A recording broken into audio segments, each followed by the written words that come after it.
session of a new video with you. And once more I'm coming up with the problem of Russia and Vladimir Putin. My main focus on this video is Vladimir Putin. He seems to be in great trouble now.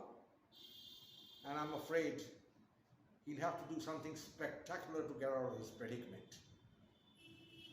As it stands, I have just learned that the Ukrainian army's morale is very high, they're advancing forward. And Vladimir Putin is threatening that he will use a nuclear weapon. Now, this is easier said than done.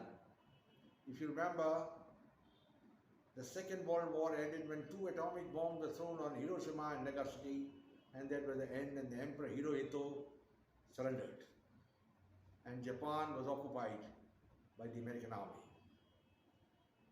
So it's a very dangerous game, but at the same time now Vladimir Putin, who's feeling threatened, has raised the stakes of nuclear war. Will it take place or will it not take place? Nobody can tell. But one thing is very clear, that there is no challenger to Putin in Russia. And Putin has no good advisor around him who can advise him properly. The Russian generals have totally failed. I have not been able to understand how an army which is so professional should be thrashed in the end by the Ukrainians. In 7 months of fighting, the Russians have only been able to take 1/5 of the Ukrainian territory. And that also they are losing now in counterattacks. They had earlier also failed to capture Kharkiv and Kiev. I think this should not be forgotten. And those battles which have been fought there are a black spot in the Russian army.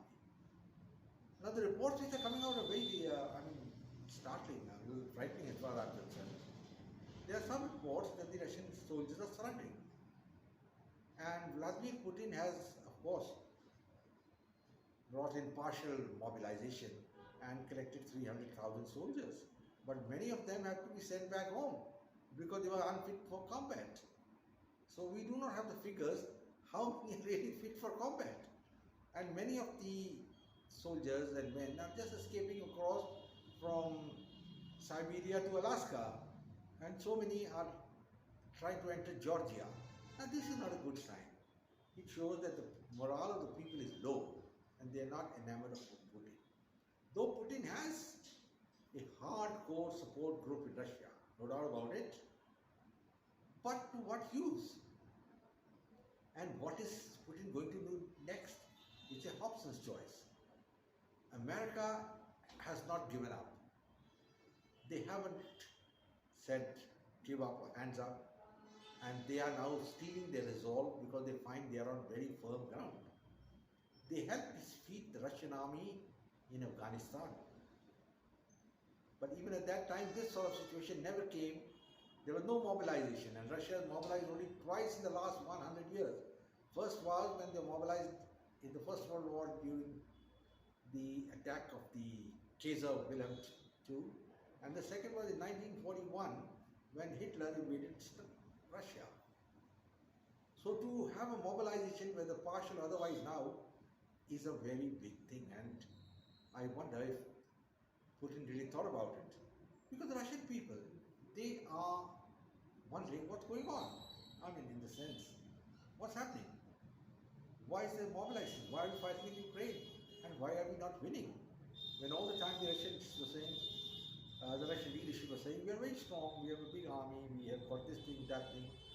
And they were making threats against Ukraine, asking for a regime change, saying Ukraine must lay down their arms. Nothing of that sort happened.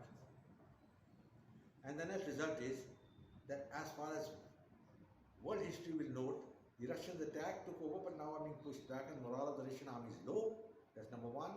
Number two, they have lost very heavily in terms of manpower and casualties, as well as equipment. That is the worst. And this despite having total superiority, air superiority. Now I wonder where Guilio Douhet's theory went wrong. Because as per Douhet's theory, if you have mastery of the air, you win the war.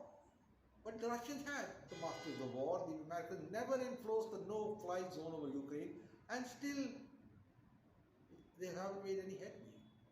There's a reason behind it. That was because Putin was not clear in his motive. He had not clear in his motive at all. He was thinking it's a small walking stroll in the park. War is not like that. He never made a concerted plan to bomb and subdue Ukraine and run over it. He was thinking a limited military engagement and everything will be okay. My tanks and army will move in a big column to be Kiev and Kharkiv and all will be over. It doesn't happen like that. The Ukrainians have very sad memories of the Russians, and that is well known. In 1931-33, Stalin induced a man-made famine in the Ukraine. Ukraine is unforgotten, millions died, though there was enough grain around. But Ukraine also has to think now what it's going to do, because they have been destroyed, the nation is destroyed. And Putin is also at his wit's end. So both nations are at loggerheads, they don't know what to do. Using a nuclear device is easier said than done. I'll tell you why. Because though the Americans are going to retaliate, I'm pretty sure about it. But the point is, when you use a nuclear device close to your own border, you're going to burn yourself as well. Nuclear war brings radiations, and the half-life period of atomic nuclei is 50 years. And Russians are floating a nuclear bomb, and Ukraine is going to harm them also. The nuclear dust will grow. It will go over Russia, it will go over Europe. And Russia is not going to remain unscathed. So there will be vicarious liability, action, and they're going to suffer. So Putin has to think about it.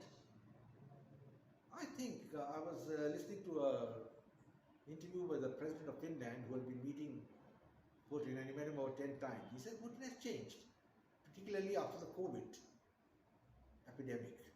What happened then was that he became isolated, and most of his advisors just drifted away, and he's left with no advisors. He's doing what he feels like. He's a one-man show. Russia is a democracy, yes, and Putin has won an election, but there is no challenger to Putin. Anybody challenges goes. He's got only one man who's supporting him, and that is Lukashenko, and he's the president of Belarus. So what are you going to do now? All of us to wonder what we are going to do in future. I close now, gentlemen. It's a short video.